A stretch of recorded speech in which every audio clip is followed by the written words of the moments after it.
Can a horror film make you feel more lonely than scared?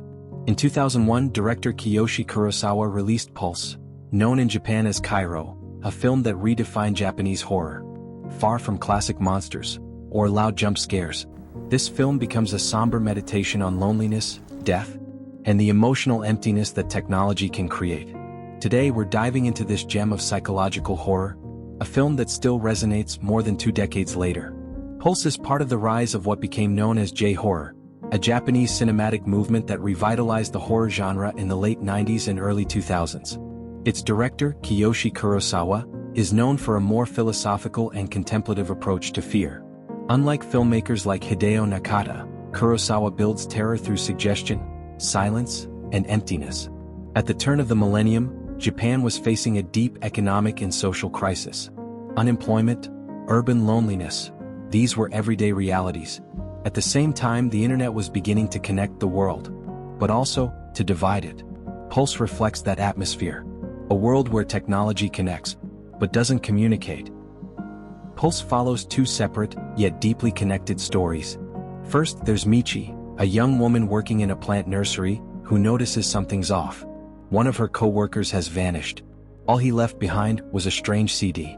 Inside, a disturbing video. Meanwhile, across the city, a student named Ryosuke stumbles upon a mysterious website.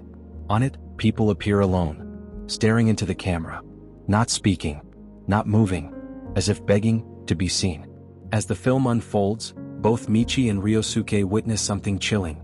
People aren't dying in some dramatic, violent way. They're just disappearing, quietly, as if loneliness itself were erasing them from the world.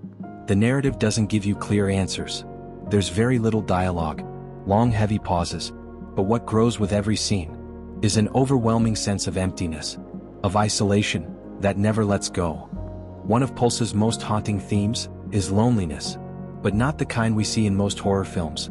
Kurosawa doesn't treat fear as an outside force, a monster chasing you. No, here fear grows from within, like a virus, slowly spreading through silence and isolation. One of the film's most powerful symbols is the red tape, used to seal off certain doors. It marks forbidden places, rooms where so much suffering has gathered that reality itself has started to collapse. Walking through those doors feels like crossing into another world, a place where the living are already ghosts. Then there's the way people disappear. No drama, no sound, just gone, as if the world had simply forgotten them. And maybe the most chilling line in the entire film is this: hell is being alone forever. No fire, no torture, just the cold, invisible terror of being forgotten.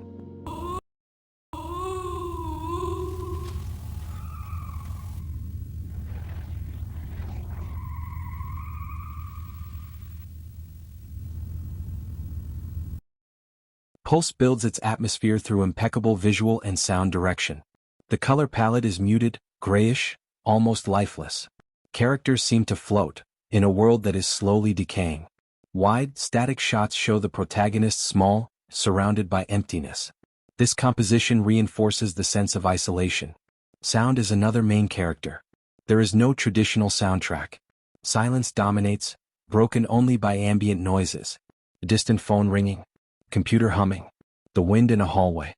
All of this creates a sense of tense waiting, of latent threat.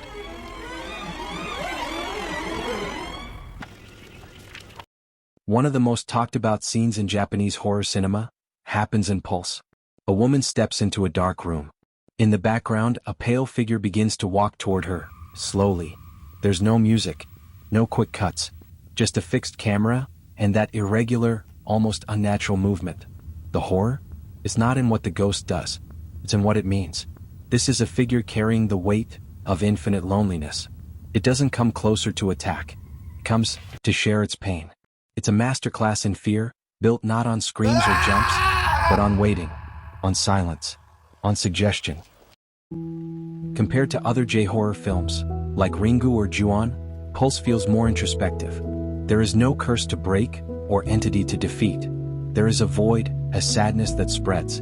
In 2006, Hollywood made a remake of Pulse, but the American version failed to capture the essence of the original, replacing melancholy with special effects and predictable scares. Today, Pulse is considered a cult film. It is studied in film schools and recommended among cinephiles for its unique approach.